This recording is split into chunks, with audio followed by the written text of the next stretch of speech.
right, well, welcome everyone to Unity of Music City. On behalf of Reverend Deb Moore, I am Ryan Gill. This is Jackson. That's Candy. And we're going to sing a couple of songs to start the service today. We're going to start out with This Door is Open to You, and then How Could Anyone Ever Tell You You Are Anything Less Than Beautiful? So let's all stand up and be our beautiful selves. 2, 3, 4. No matter where you come from, no matter where you're going, here's a place where you can take comfort in the knowing that whether if you come to stay a while or you're just passing through, this door is open to you. Come and let's be silent. Come and share a hug. Come and pray together. Come love and be loved. From the blissed out to the turned down, from the pampered to the abused, this door is open to you. Come on in. Come on in. God in us recognizes the God in you. Whether you're black or white, gay or straight, Christian, Buddhist or Jew, this door is open to you. If there's some kind of trouble or pain you're going through, know that you are not alone and someone cares for you. As an individualization of divine point of view, this door is open to you. Come on in. Come on in. The God in us recognizes the God in you. Whether you're black or white, gay or straight, Christian, Buddhist or Jew, this door is open to you. Come on in. Come on in.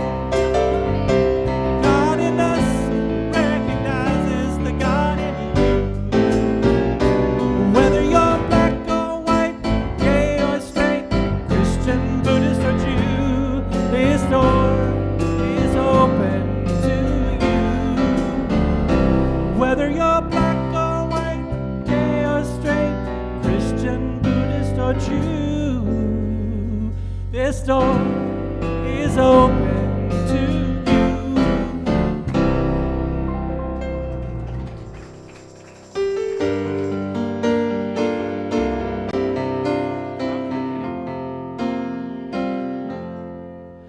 How could anyone ever tell you you were anything less than beautiful?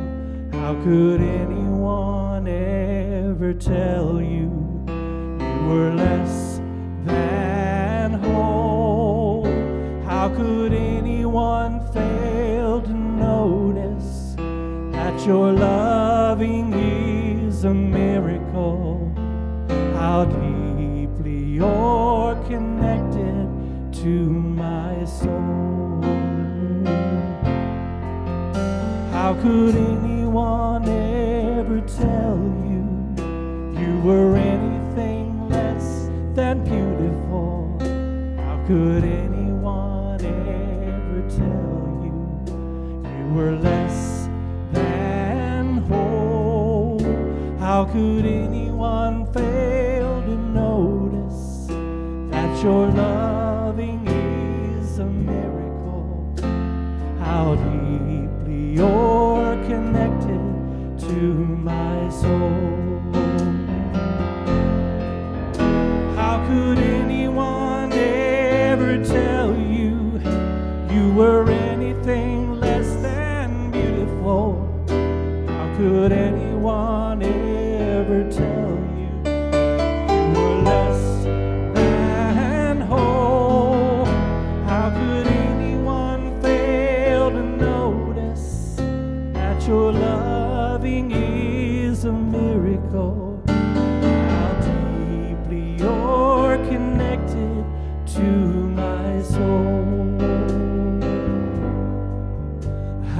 deeply you're connected to my soul. Beautiful. Please be seated.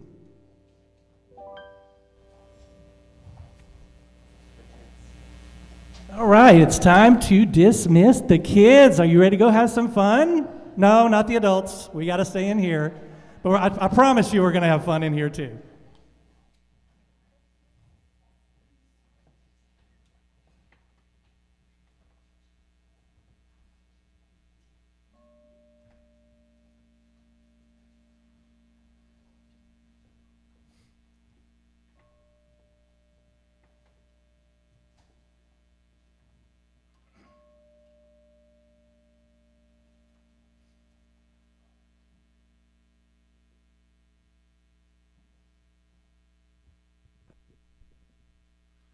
Good morning, Unity of Music City. Good morning. Let's begin this portion of our service by taking a deep and centering breath.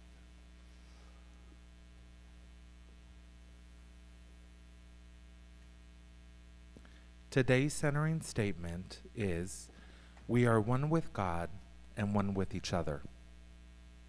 The law of divine oneness is the law that all other spiritual laws rest on. It is a cornerstone of the laws of the universe and teaches us that we are all connected through the creator of the universe. Everything in the universe is an extension of this source of energy, all good and all love, which means that nothing is separate on a spiritual level. It is through this spiritual law that we know that beyond our senses, every thought, action, and event is in some way connected to anything and everything else. As we're all one, the law points to the divinity and power in each of us to change and influence the world with even the smallest gesture. Every choice, word, desire, and belief we have has an impact on our world and on the people surrounding our life. Sometimes this impact is immediate and obvious. At other times, we might never realize the impact we've had. Either way, when we operate through our oneness, we are opening to divine potential in every situation. To put this law into practice, we simply remember that our actions both matter and make a difference. When we exercise compassion and empathy and consciously recognize that ultimately we are all one being, this awareness makes us more powerful to change our lives, our community, and our planet.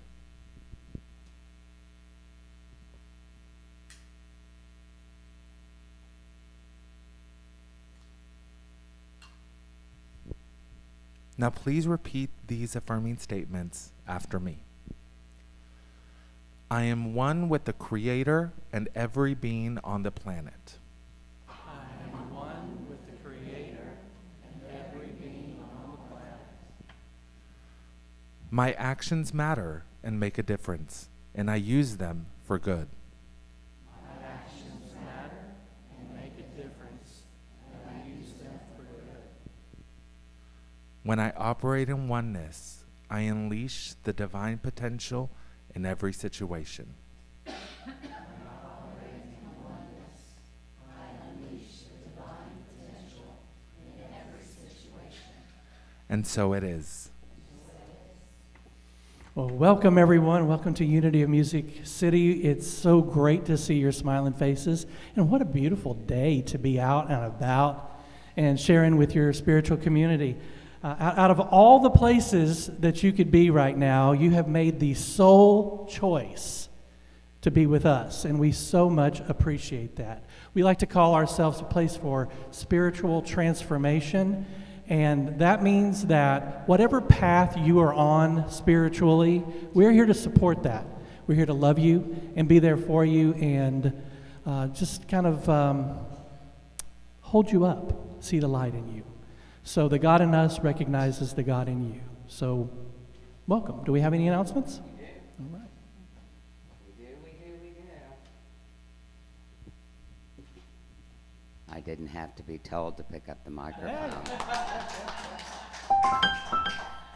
Our youth program is open to all youth.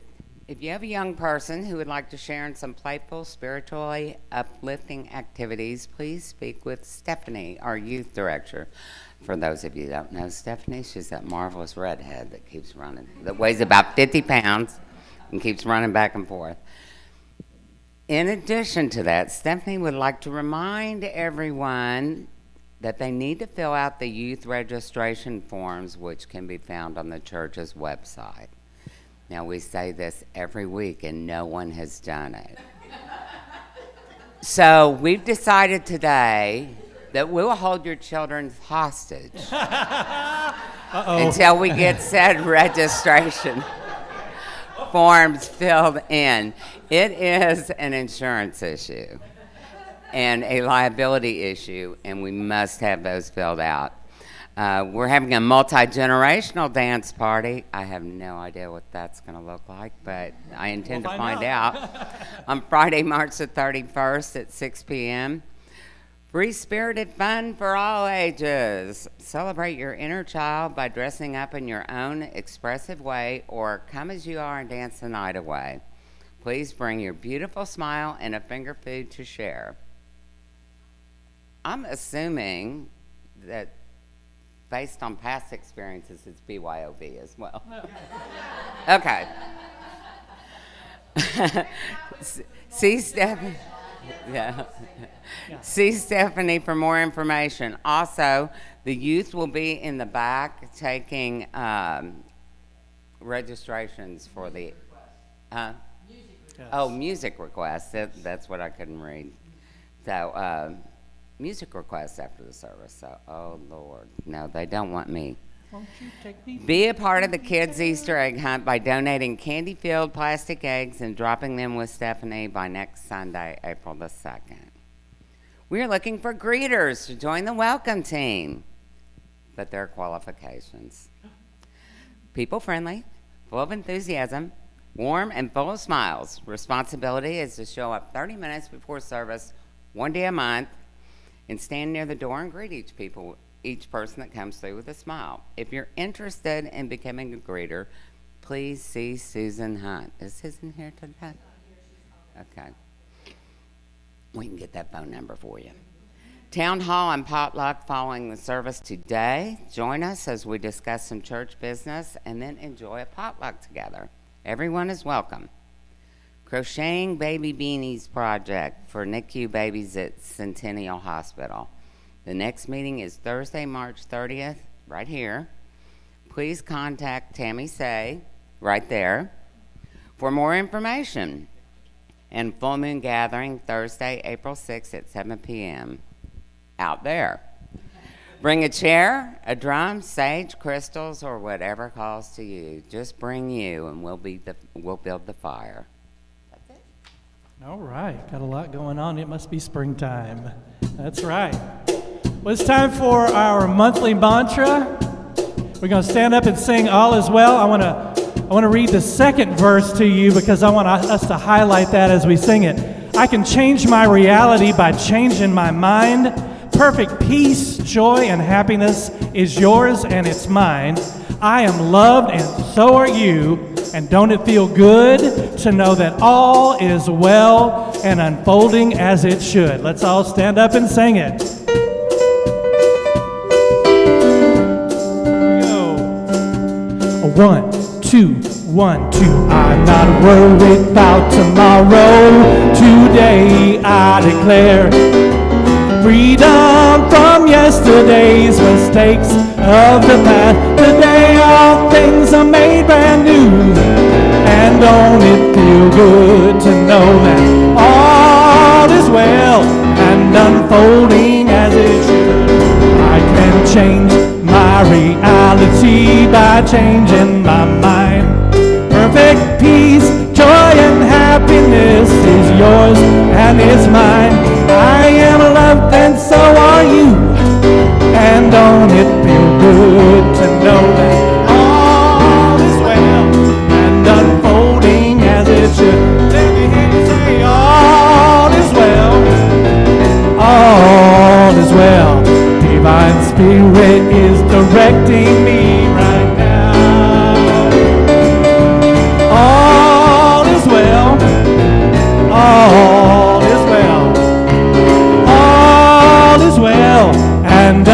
unfolding as it should. I am cloaked in the Spirit, I am fed by the divine. I am one with all that is, my soul is free from time. I am blessed and so are you, and don't it feel good to know that all is well and unfolding as it should. Let me hear you say, all is well. All is well. Divine Spirit is directing me right now. All is well. All is well. All is well. And unfolding as I sing that one more time. All is well. All is well. Divine Spirit is directing me right now. All is well. All is well. All is well. And unfolding as it should. All is well. And unfolding as it should. All is well, everybody. All right, thank you. Please be seated. Good morning, everybody. I know it, right? It's a good time to sing. This is Saraswati. And when I went to India recently, I bought 10 new t-shirts that all have different Hindu things on them. And guess what you're going to see all summer long? Saraswati is the goddess of knowledge and music and art, which is redundant in my mind. Music is knowledge, art is knowledge. But what I love about a culture like India's, a culture that we would typically think of as polytheistic, they don't really think of themselves that way. There is one God. There's just many different expressions of that God, many different avatars of that God. So Saraswati is the avatar of music. She's often shown with this veena. It's not a sitar, as a lot of people believe. It's a veena.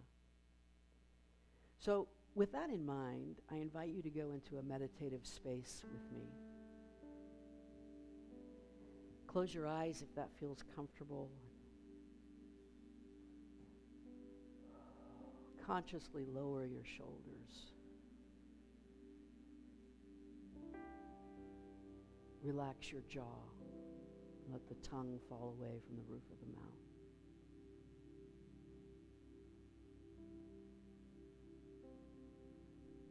Relax your wrists. If that means that you need to put your palms up or down, or move them a little bit, and then let them settle into a relaxed place.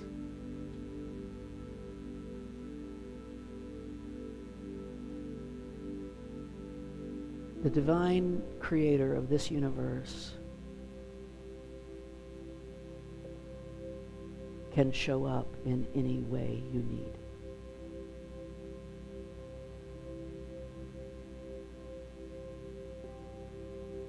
It doesn't matter how you picture that energy,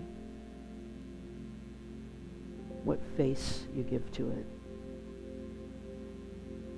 what name, what attributes.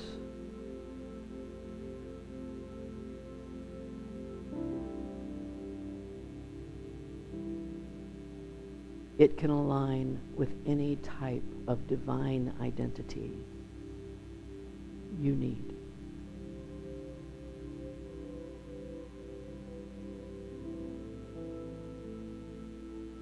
What is the God you need right now?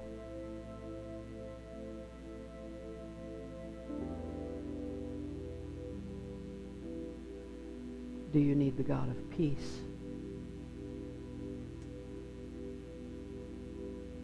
The God of protection?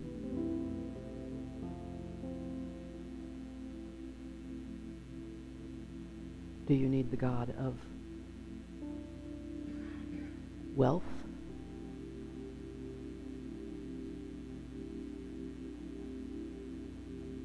God of traveling mercies,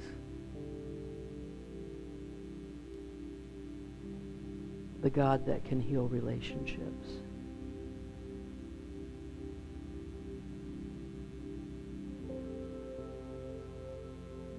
when we don't allow God to show up in just the way we need,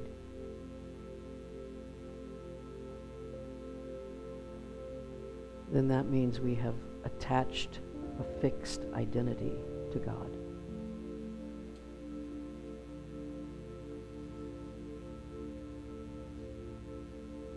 Restricted the energy of the divine.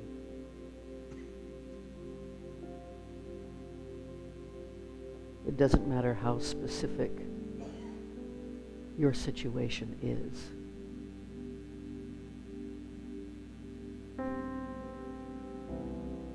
God can show up in it as the healing.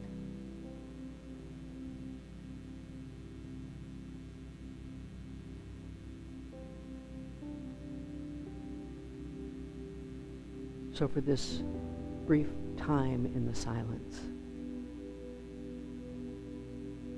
call upon the God you need right now.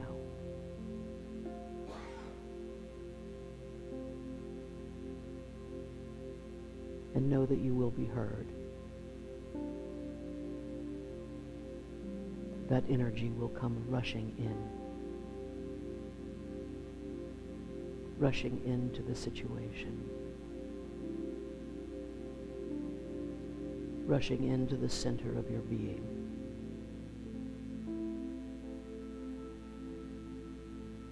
Being the God you need. Call upon them now in the silence. In the silence.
Father, Mother, God,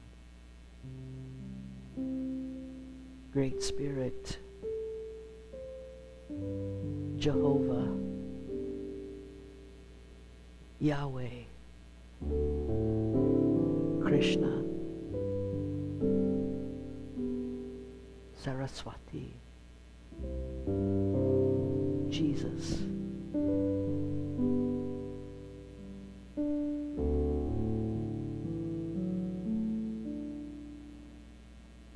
thank you for caring about our every need. Thank you for being ready to rush into our every need,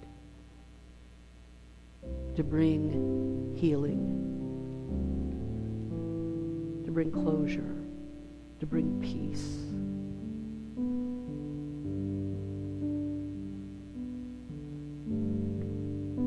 Thank you for the ongoing reminder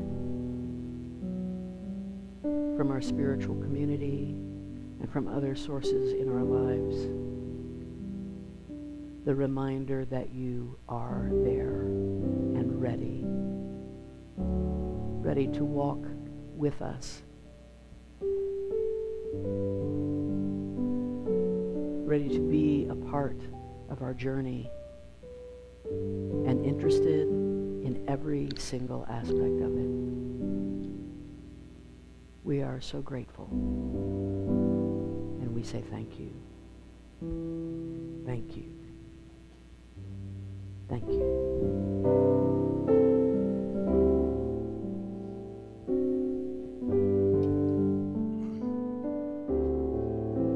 Let the words of my mouth, the meditation of my heart, be acceptable to you today. Let the words of my mouth, the meditation of my heart, draw me closer to you each day.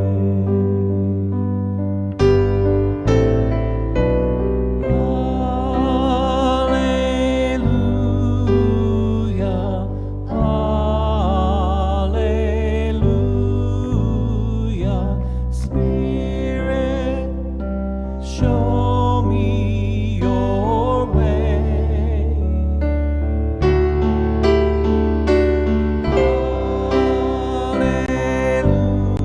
Hallelujah, hallelujah. This is the prayer I pray.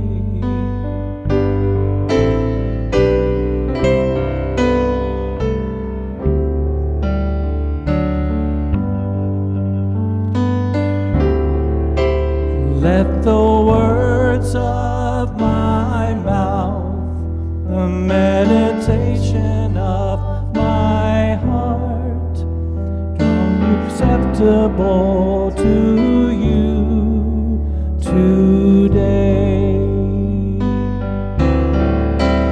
Let the words of my mouth, the meditation of my heart, draw me closer to you each day.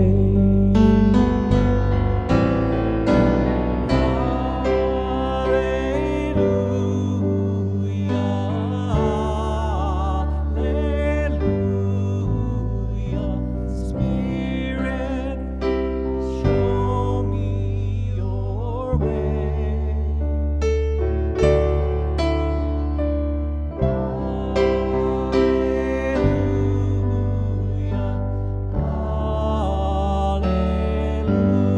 Hallelujah, this is the prayer I pray.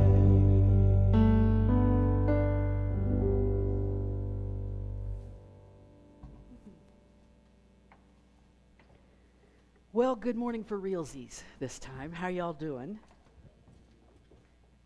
There we go. I knew I had a contraption up here somewhere. Serenity, courage, and change. This talk has been brewing for a couple of weeks for me, and it feels like it's perfectly placed, which is just like Spirit to do, right? So the next 2 weeks after today, of course, are Palm Sunday and Easter Sunday. And although we are an interfaith ministry, during the season of Easter, we let our Jesus flag fly, right? Hallelujah. And so last year I gave talks on those 2 Sundays about the last 9 days of Jesus' life. And a lot of people had some really good feedback. They seem to resonate with that. So I'm going to revamp those this year and tweak them up and re-deliver those because I think they're really an important part of understanding the life of Jesus. And so in a way, the talk today is kind of a prequel. It's like Star Wars, right? Where you have the prequel that is created after those have been done years ago. So this is now a trilogy, I suppose, of talks. And so today starts all of that off. God, grant me the serenity to accept the things I cannot change, the courage to change the things I can, and the wisdom to know the difference. You've heard that before. Okay, all right. So we're very familiar with that. Oh, there we go. I was getting ready to turn it just now. So there we go. You beat me to it. That, of course, is known as the Serenity Prayer. It is attributed to the American theologian Reinhold Niebuhr, who was supposedly wrote it in the early part of the 20th century. But the version that we know was written by Winifred Crane Weigel in 1933. It was published in the Santa Cruz Sentinel. She was a student of Reinhold Niebuhr's, and she credited him with some of the phrasing. He is the one who came up with the phrases, the serenity to accept and the courage to change, right? And so she had references to that in her diary. So she ultimately wrote this prayer we know, but Reinhold Niebuhr often gets credit for it in this version because Hallmark Cards printed this version and credited him, and so now that's the law, right? Because Hallmark creates the law, right? But then the way that most people know this, a lot of people know this, is with its affiliation with 12-step programs and with AA. This is Bill W., one of the founders of the AA program, 12-step program. And when he first encountered this prayer, he said, "Never had we seen so much AA in so few words," right? That this was the essence of the 12-step program. Now, I've been thinking a lot about change recently, about how it comes about, what our role is in it, and I've had this prayer kind of rolling around in my head all week. I think the reason that Bill W.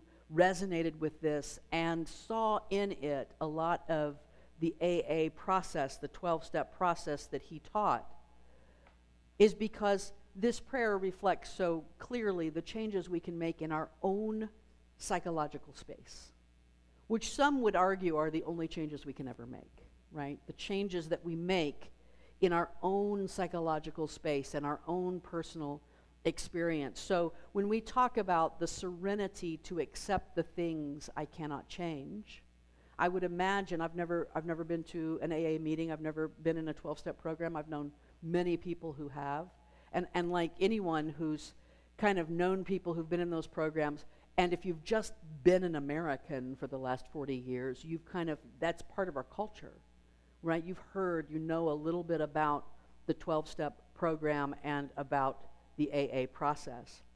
And I would imagine that serenity to accept the things I cannot change would lean heavily on things like the past, right? Like, I can't change the past. No matter how much I might want to, I can't change the hurt I've caused to other people. I can't change my ancestry. I can't change where I was born. I can't change, to a great degree, my biology, right? When I was in my 20s, a friend of a friend, I was going to visit with my friend. We were going to visit her friend who lived in New York, all right? And this friend of a friend was considerably older. I was in my 20s. She was in her early 60s.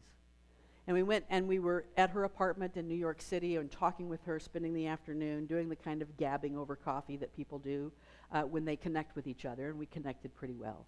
And she let me know that she had been, at that point, she had been in AA for over 20 years.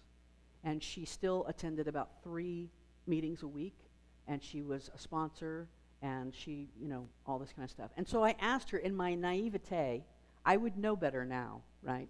But as a 20-something who didn't know any better, I knew this much about AA. I knew that when you introduced yourself, you always said, "Hi, I'm Deb, and I'm an alcoholic," right? "Hi, I'm Bill W., and I'm an alcoholic." And so this friend, this person, Beth was her name, I said, "Do you ever get to drop that?" Right? Because I was in my 20s and I didn't know any better. I said, "Do you ever get to just be Beth? I mean, haven't you licked it by now, right? Haven't you conquered it by now?" Of course, those of you who know anything about 12-step programs are a little chuckling at me at this moment. And she looked at me like I had grown 3 heads, and she said, "Of course not. No. I can't change my past. I can't change the addiction that lives in me still, right? I can't change the biology. I'm Beth, and I'm an alcoholic. Those are equally as unchangeable." And so, of course, that's the serenity that we need, when we look back and there are things in our past or in our life that we would, by God, we'd let go of in a heartbeat, but we can't, so we need peace around those. Right? And then the wisdom to know the courage to change the things I can. I almost skipped the middle part. The courage to change the things I can. I imagine in regards to our personal psychological space, that realizing that there are certain things I can change, right? Perhaps the lingering impact of my previous behavior, I can't change my previous behavior, but I might have some influence over the lingering impact of my previous behavior. I can make amends. I can say I'm sorry, right? That changes something, and it takes courage. I don't know about you, but there have been times in my life when owning the things I've done is almost physically painful. You know that feeling I'm talking about? It's like it's almost physically painful. I know I need to. I know I should, but it takes a great deal of courage. It takes a great deal of gumption, as my mother would say. I can't change how people think of me, but I can change how I interact with them, and I can change how I take ownership of my behavior in the past. Those are the things I can change. And then, of course, the wisdom to know the difference. That's always the kicker, isn't it? How do I know? Being certain of what it is I have any control over, what I have any influence over, what I might be able to have some impact on. Now, all of this we've heard and we've talked about a lot over our life about our personal psychological space. But how do we apply this wisdom, this prayer, to the way that we want to show up in the larger world, to our interaction with the world as a whole?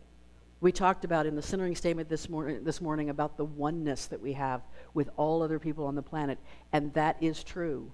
And a lot of what I'm going to talk about today is going to feel paradoxical to that, right? Because yes, we are one with other people, and sometimes it doesn't feel that way. And it feels like a struggle. It feels difficult, right?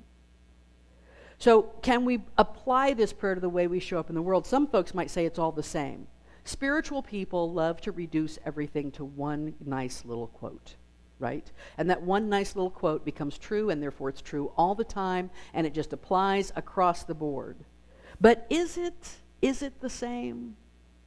Do we apply this the same with the larger world as we do with our individual self? How does this prayer inform the way we engage with the world? So it helps to consider, I think, some of the other versions of this prayer, because there are other versions. That's exciting. The original version of this prayer said, "Father, give us courage to change what must be altered." Now, I love the fact that this one changes, it flips the script a little bit. It starts with the action piece and saves the peace piece for later, right? Give us courage to change what must be altered. Not to change what I can, but to change what must be altered, right? Serenity to accept what cannot be helped. I'm a Enneagram 2. I think everything can use my help, right? I can help in any situation, and that's a big lesson for me, to realize when my help is not needed and, in fact, won't do any good. And the insight to know one from the other. I love the word insight in place of wisdom here. They're both the same thing, but it adds another layer of understanding. It starts with the change and not the acceptance. There's another version. This is actually Reinhold Niebuhr's version, and it goes like this: God, give me grace to accept with serenity. So this is asking for a third thing. Besides the serenity and the courage, it's asking first for the grace. Give me grace to accept with serenity the things that cannot be changed. How many times have you encountered something that cannot be changed and you encountered it kicking and screaming? Just me? Okay, just me, right? No, I'm going to resist that. Give me the grace to be able to just accept it peacefully, those things that cannot be changed. The courage to change the things that should be changed. Ooh, now we got that should word in here, right? Should's got a whole lot of energy around it. Now we're not just changing the things that must be altered. We're not just changing the things that can. But Niebuhr says changing the things that should be changed. They need a change to happen. And the wisdom to distinguish one from the other. So grace has been added, should has been added, and now we're just not just looking at the things I can change, but things that should change. That adds a whole other layer, doesn't it? So let's tear this apart a little bit and look at it piece by piece. The first one, God, give me grace to accept with serenity the things that cannot be changed. Now, this kind of aligns simply with the art of allowing, right? The art of allowing that Esther Hicks taught us about, Abraham taught us about, working with the energy of the universe. Give me that kind of grace where I'm just in the flow. I'm in the graceful flow. I've set aside all of the questions of when, where, and how, because that's none of my business. I'm just going with the flow. I've set aside my need to control. I'm interacting with the world without imposing my will. And sometimes it's not that things don't need to be changed. Maybe they don't need to be changed by us, right? And that's another layer of insight that we need. Maybe they need to be changed, but is it mine to change it, right? Last week, Stephanie and Deborah Champion were looking at the colors that we're going to paint the interior. They're the dream design team that's coming up with ways to beautify the interior of our space here. And they had come up with different palettes. They'd set those out there. Y'all got to vote on them, put your names by which ones you liked. We selected a palette of colors. And last week, Deborah and Stephanie were busily looking at this color palette. And I remember saying to Benita, you know what I love? I love it when other people are in control of something. Right? I got to tell you, for an Aries, you have to get close to 60 before you realize that, right? You have to age a little bit because Aries love to be in control of things. But it was so nice, and Benita said, oh, I know, isn't it great? It's fantastic. We don't have to worry about it. After the service, I was walking by Stephanie, and she said, she had the color palette in her hand. She said, come here, I want to show you something. I want you to look at this. And she said, these are the colors we're thinking about. We're thinking about this out in the front. We're thinking about this in the sanctuary, all this kind of stuff. And I just went, that's great. I love it. Awesome. And I want to tell you a secret. I had an opinion. I did not share it. I kept it completely to myself. Even the fact that I had an opinion, I kept to myself. Because you know what? I don't need to have an opinion on this. It's okay.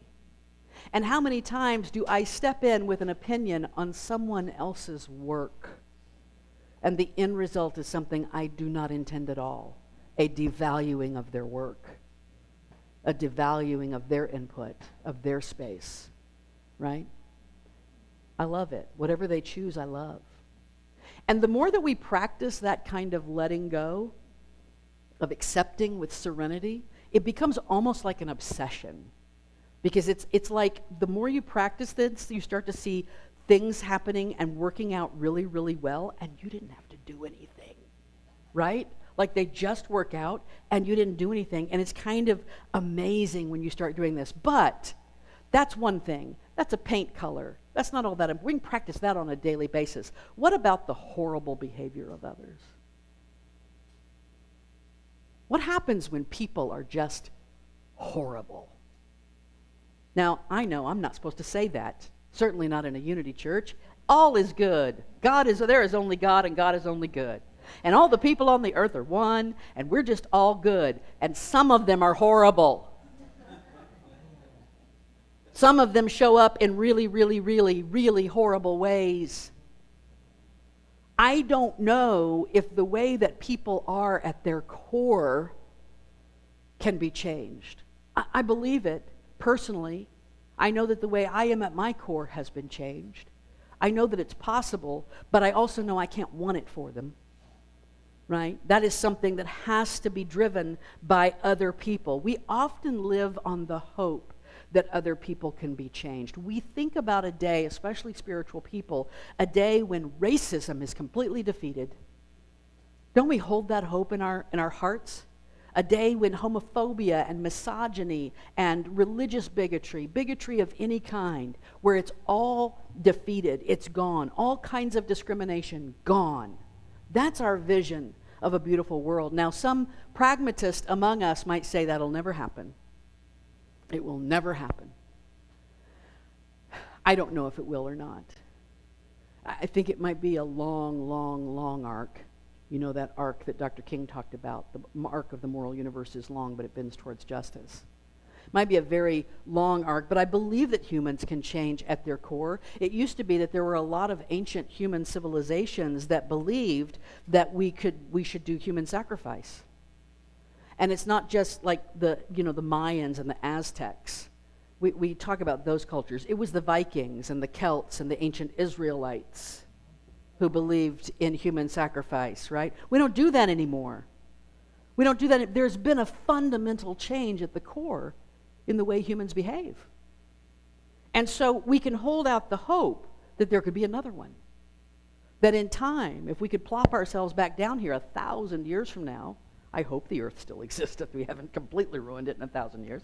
If we could plop ourselves back down here 1,000 years from now, could we plop ourselves back down into a culture, a society that has completely gotten over all of that?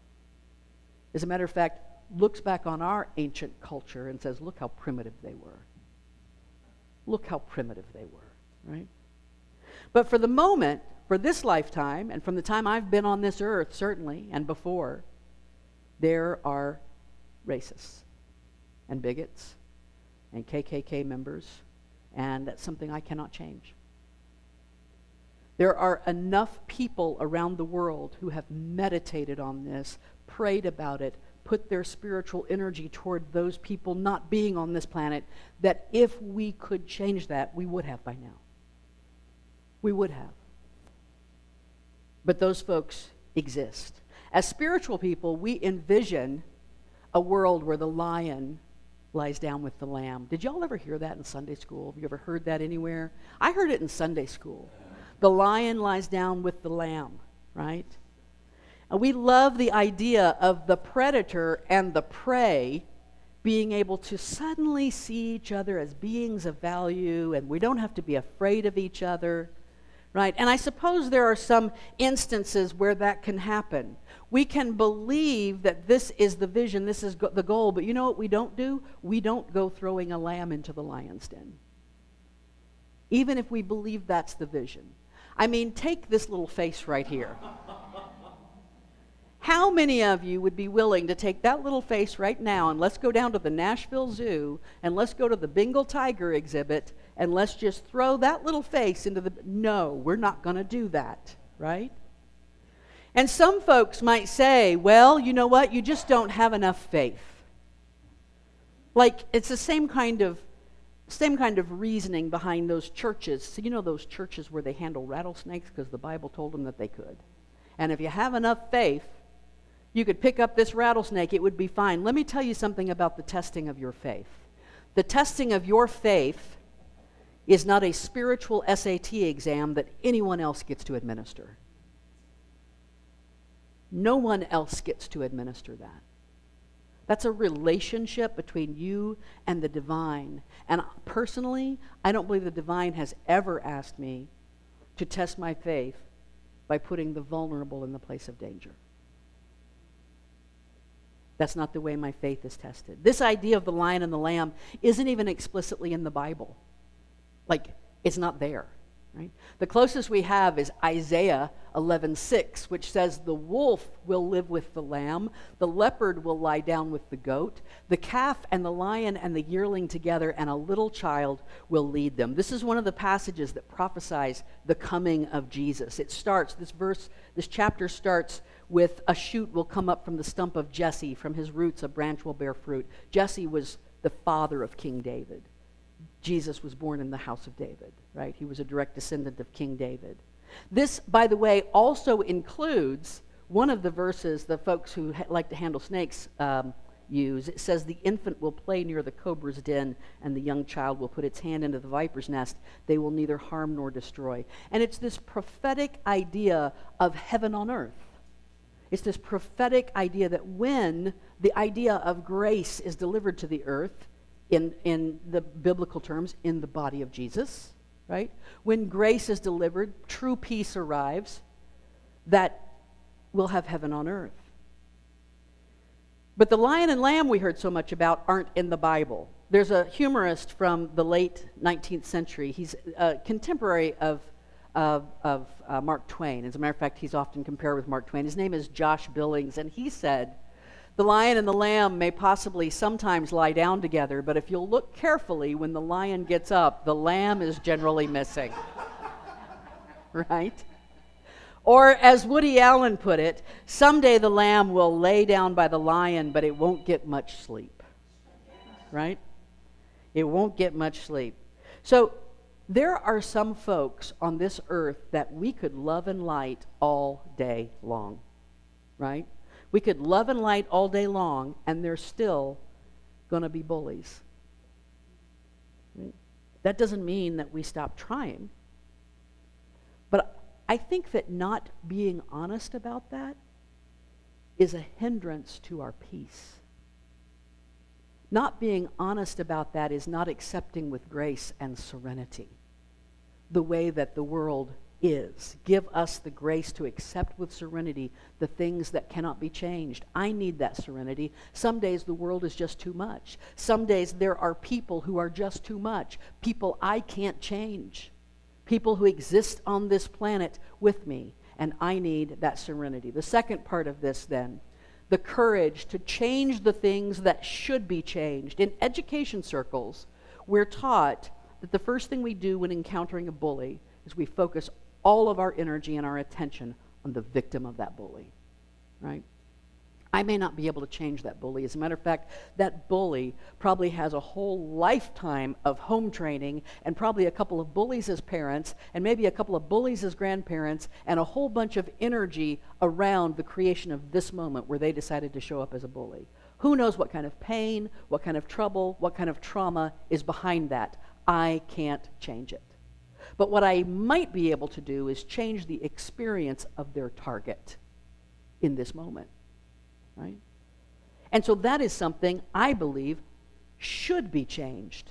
And if I'm there, I can change it if I have the courage to step in and do it. We have so many situations in the world right now where people are hurting and people are being targeted. People in the state of Tennessee right now, people in Nashville who are being targeted.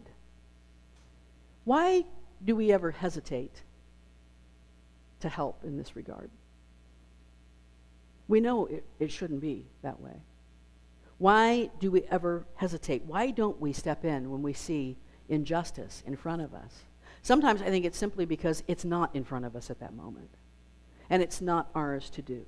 Right? Help me to remember that where I'm supposed to be, I am, and who I am supposed to be, I am. What I'm supposed to help is right in front of me most of the time. And so if it's coming up in my consciousness, if it's coming up in my spirit, then it's something that I might need to do. Sometimes it just doesn't feel personal to us. There's so much going on in the world. How many things can I care about? Sometimes we get advocate fatigue, right? I can't care about everything. Street dogs in India and monkeys in Africa and little children in Cambodia. I can't carry it all. And you shouldn't have to. But those things that start to feel personal to us, we start to advocate for. Right? It's human nature, if it doesn't feel personal to us, that we may not have the energy around it. When it feels personal, we get personally invested. Sometimes we just can't be bothered. We've got too much else to do. This is Jane Elliott. You might know her. She's an educator. She's 89 years old now. I love her shirt. Prejudice is an emotional commitment to ignorance. Jane Elliott is known for being an anti-racism teacher, has been doing this for years and years and years. She has a famous experiment called the blue eye and brown eye experiment, right? She first did this experiment, by the way, on April 5th, 1968, the day after the assassination of Dr. Martin Luther King Jr. She was planning to give a lesson to her students on Native Americans, and she was going to use the Sioux prayer, "O Great Spirit, keep me from ever judging a man until I've walked in his moccasins." And the news of Dr. King's assassination was so huge that she shifted her talk a little bit, her lesson. She said she wanted to give her small town, all white students the experience of walking in a black child's moccasins for a day. And so you might have seen this before. She's been on the Oprah Winfrey Show many times over the years. And so she did this experiment where she divides everybody into blue eyes and brown eyes. I saw it when she did it the very first time on the Oprah Winfrey Show. And what they did was they divided the audience into blue-eyed people and brown-eyed people. The blue-eyed people, they made wait in an unair-conditioned hallway. They didn't give them a place to sit down. No water, no food. You need to go to the bathroom, you need to wait. They were treated rudely by the staff, right? They had a really horrible... The brown-eyed people they took to this lounge. Does everybody have a chair? Anybody need something to drink? What can I get for you? Right? They catered to them, took care of them. And then they brought them all in the studio to get ready for the program, and they had them split up, brown-eyed people on one side, blue-eyed people on the other side. And then Jane Elliott stood up and spewed a bunch of totally made-up academic studies about how brown people are inherently smarter. Their IQs are higher, they're superior, they're better at problem solving, right? This is just what science tells us. And almost instantly, the audience bought it, right? The brown-eyed people started standing up and talking about their blue-eyed cousin who was really slow at school, right? So they even started telling blue-eyed jokes. They were that fast. The blue-eyed people were mad and they were indignant, but they didn't know what to say. And this went on. People got mad. Some people left. It was intense. People believed the story they were told about whether they were the oppressor or the oppressed, the superior or the inferior. And after a certain commercial break, they came back, and of course they told them, hey, look, this has all been made up. There are no scientific studies like this. Brown-eyed people are not inherently smarter than blue-eyed people. By the way, she was very smart to do it this way because by putting brown-eyed people as the superior, she had almost all people of color in the superior group, right? So she didn't have to re-traumatize people who'd already had this kind of trauma in society. And so people still had a hard time believing it. They had bought into it so quickly, they had a hard time even letting go of this. But finally, they're talking about how this is the kind of prejudice that brings about things like, the Holocaust, right? Genocide, slavery. And this one, I'll never forget it, this one woman in the audience raised her hand, she stood up and she said, well, she kind of had this little smugness about her. Like I was just waiting for her to ask to speak to the manager, right? She had this little smugness about her, and she said, well, I'm from Switzerland. We stay neutral in all of this stuff. She was very proud of herself. And Jane Elliott said, yes, you do. You stay neutral when just across your border 6 million people are murdered. Right? When you stay neutral in the face of oppression, you have aided the oppressor. Not only that, we didn't even know back then, today, even in the last couple of decades, we found out more and more and more that the Swiss banking system actually was very much a partner to Nazi Germany. It hid in bank vaults the plunder that it stole from Jewish people who were incarcerated, right? And so not only did this vision of neutrality crumble, but now we've learned that it really wasn't neutrality at all. Here's the thing, if the lion tries to enter the lamb's pen, are we just going to watch or not get involved? What do we do when we see the lion walking into the lamb's pen? Are we going to try to save the lamb? In spiritual circles, we've often tried to be Switzerland. Let's just be neutral, love and light. I'm just going to sit back here and be one with everybody. Love and light, right? Nothing wrong with that. That's absolutely a beautiful thing to meditate on, right? Thoughts and prayers, exactly. If you've all seen, some folks are like, thoughts and prayers, they scratch that out and put policy and change. Right? Thoughts and prayers aren't going to help in this moment. Yesterday on social media, I saw this quote on a spiritual quotes page. It's from the ancient Greek Stoic philosopher Epictetus. Another person will not hurt you without your cooperation. You are hurt the moment you believe yourself to be. Now, we know the underpinning of truth to this. There's another version of this from Eleanor Roosevelt that I like. No one can make you feel inferior without your consent. We understand our co-creation abilities, but we also, most of us, have seen this idea turned around and weaponized at times. Right? Turned around and made people, let's victimize the victim once again. I could see already people under the comment section of this post starting to have this little back and forth that this kind of idea always creates. And so this was my response. I wrote it just word for word. This is the way I responded yesterday. I might change it if it was today, but here's what it looked like. These are the kind of statements that, reduced to a soundbite, slip into a blame the victim area of spiritual malpractice. It's a paradox, and while yes, it's true that we have co-creation abilities and often become our own worst enemy, there are also horrible things that happen to good people who bear no responsibility for the wounds they incurred. The spiritual journey is not a collection of pithy phrases that must be true because they sound right. It's a messy, chaotic, beautiful, individual experience. It's not mine to tell you what to do. It's not mine to tell you how to act, who to advocate for, what to care about. That's your journey, right? You're going to show up or not show up in the moments that you are called to do. But I can tell you how Deb sees it, and I'll trust that you'll see it the way you need to. But as for Deb, this is the way Deb's love and light shows up in the universe, or the way she prays for it to. I love the marginalized, love the outcast, the victims of injustice, the honest, the true, the compassionate, those acting in good faith, those who are trying, the beloved community. So many of us belong to it. Doesn't matter what our faith is, what our religion, what our race, what our identity in any kind of way. People all over the globe are members of this beloved community who are here to heal the world. And I want to give them all the love that I have. And the light part of Deb's love and light shows up sometimes to light the path for those folks, sometimes to just help shine light in that moment, and also to shine a light in dark corners so the cockroaches will scurry. Sometimes that's the way our light has to show up. For the sake of those people who are being victimized, sometimes our light is about telling the truth. That's what shining the light is. Angela Davis has been known to say, I'm no longer accepting the things I cannot change. I'm changing the things I cannot accept. Now, that doesn't negate the idea that sometimes we have to accept things we just have no control over. But it is a call to action, right? It is a call to action for those things that are unacceptable to us as spiritual people. As spiritual people, these are the questions that we wrestle with, just like Jacob wrestled with the angel, because we have to come to terms with that.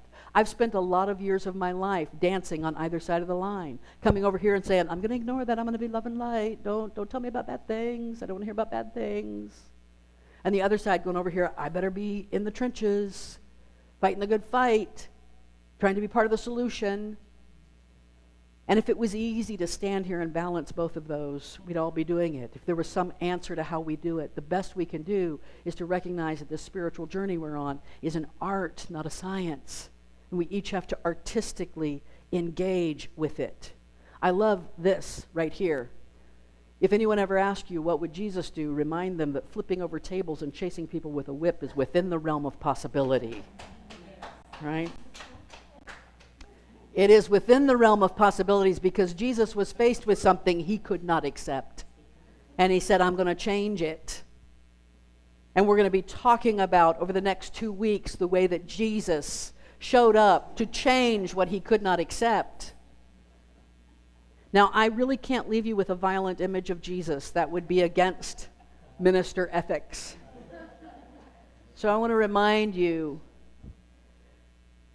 that the greatest admonishment in Christianity and in every religion is that we love one another, that we see the oneness in each other, and we love one another, and we come together in spiritual community.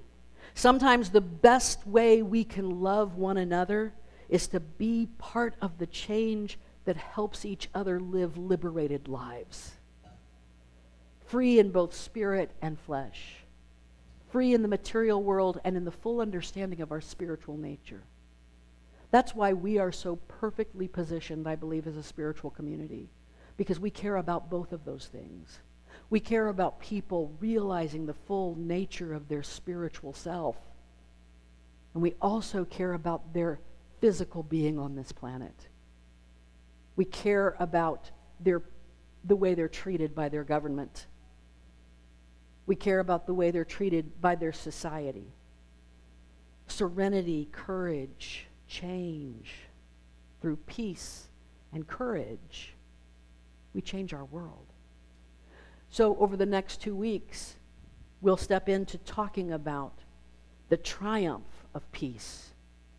The way that stepping into our spiritual nature of peace, having the grace to accept with serenity the world as it is, and the courage to change that which should be changed, how that aligns with the very life that Jesus lived, the model that he gave us. When we look at the life of Jesus, we see a life of loving the marginalized and shining a light in the dark corners. Right? Jesus taught us to love one another. He accepted what he could not change, and he changed what he could not accept. Remember, he prayed in the garden, "Let this cup pass from me, but if not, I'll do it." He wanted to change some things, but he accepted instead. He modeled the serenity and the courage needed to live a triumphant life. And I hope you'll join us over the next 2 weeks as we look at that. Namaste.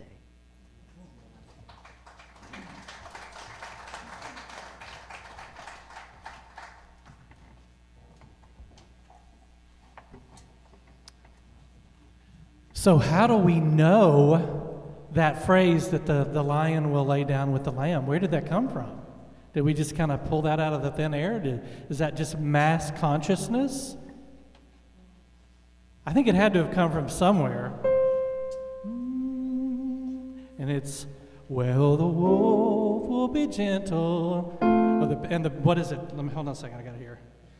It's the bear will be gentle, and the wolves will be tame, and the lion shall lay down with the lamb. It's peace in the valley. So there will be peace in the valley. That one. Yeah. So yes, it's hymn scripture. Well, let's take just a moment to look at the different ways that we can give back to our spiritual community. We have the PayPal code, the QR code is the blue base in the back is for your cash contributions. You give of your time, your talents, and your treasures. The time that we spend in giving back to our spiritual community and fellowshipping with each other and lifting each other up. Our talents, the knowledge that we bring, the things that we give back. And let me highlight Tom for just a moment. Tom gives so much of his talents. He's a really killer handyman. He can do just about anything that you want. And even things like the exit signs were done by Tom. And that's sharing of his talents. And that is so appreciated in this spiritual community because we all have something that we can bring to the table. In addition to our treasures. I mean, we all know that we have bills to pay and all of that, and we give according to what we can. But there's all kinds of ways to give back to your spiritual community. So I encourage everybody to think about ways that they can contribute and bring it on because we need it. We need this. The world needs this message, I believe. So let's take just a moment to, let's say our offertory blessing together. Divine love flowing through me blesses and multiplies all that I choose to give and all that I am open to receive. And let's sing that prayer, I am grateful.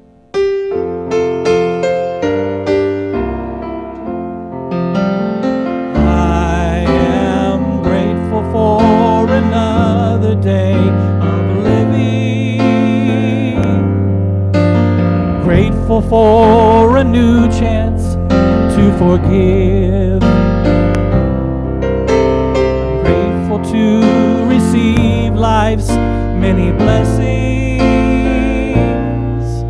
And I'm grateful for the love I have to give. I am grateful for another day of living. I'm grateful for a new chance to forgive. I'm grateful to receive life's many blessings. And I'm grateful for the love I have to give. And I'm grateful for the love I have to give. All right, well, let's all stand and let's all say the prayer for protection together. The light of God surrounds us. The love of God enfolds us. The power of God protects us. The presence of God watches over us. Wherever we are, God is, and all is well. We let the love wash over us, and we let it be.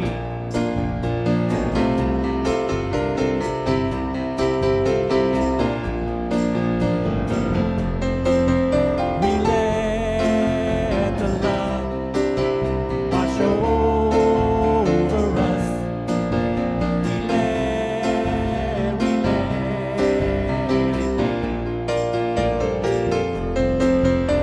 Let the love wash over us.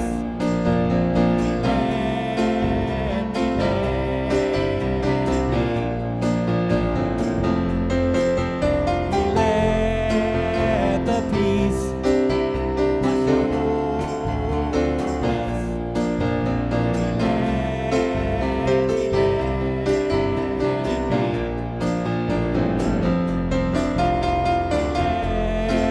Let the peace wash over us.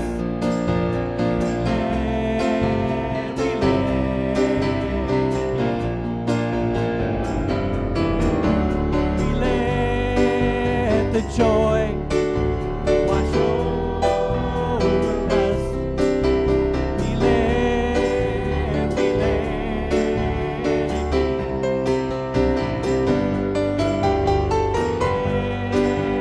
the joy wash over us.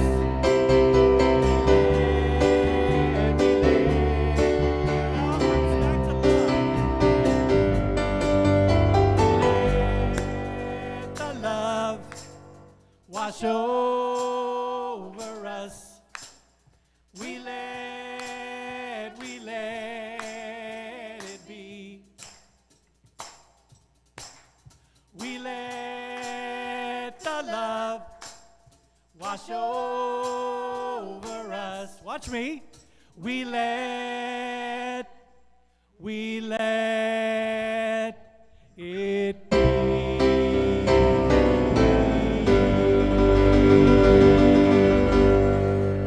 Thank you so much for coming, everybody. We appreciate you. We love you. Have a great week.